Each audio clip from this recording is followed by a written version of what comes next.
Today's topic for the Texas real estate exam is the Deceptive Trade Practices Consumer Protection Act, or DTPA. This is a critical piece of state law designed to protect consumers from false, misleading, and deceptive business practices.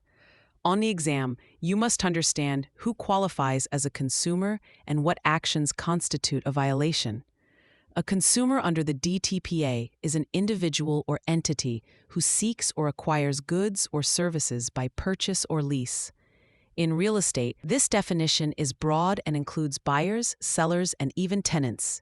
An important exam point is that a person doesn't need to have completed a purchase to be considered a consumer. Simply seeking to acquire a property is enough. The exam will test your knowledge of the four main types of DTPA violations.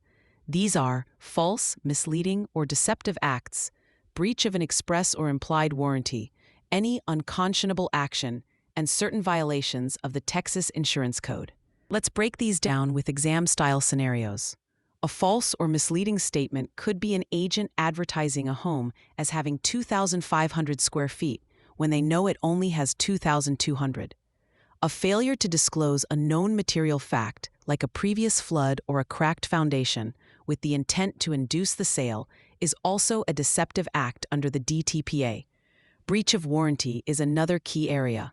While the DTPA doesn't create warranties, it provides a path for consumers to sue for breaches of warranties that are established elsewhere.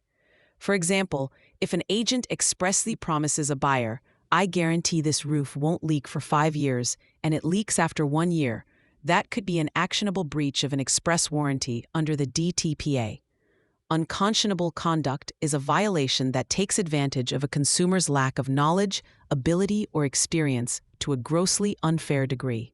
Imagine an agent convincing an elderly first-time home seller to accept a significantly below-market offer from an investor the agent frequently works with, without explaining the true market value. This would be a classic example of an unconscionable act. A huge trap for exam takers is the issue of intent. For many DTPA violations, particularly false or misleading statements, the consumer does not have to prove that the agent intended to deceive them. An unintentional misrepresentation can still lead to liability. The act itself, not the motive behind it, is what matters. You must prove the consumer was a consumer, the defendant engaged in prohibited conduct, and that conduct was a producing cause of damages.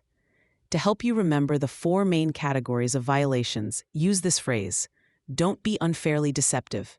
This stands for breach of warranty, unconscionable acts, and deceptive, false, misleading acts. The exam expects you to know that a simple breach of contract is not automatically a DTPA violation.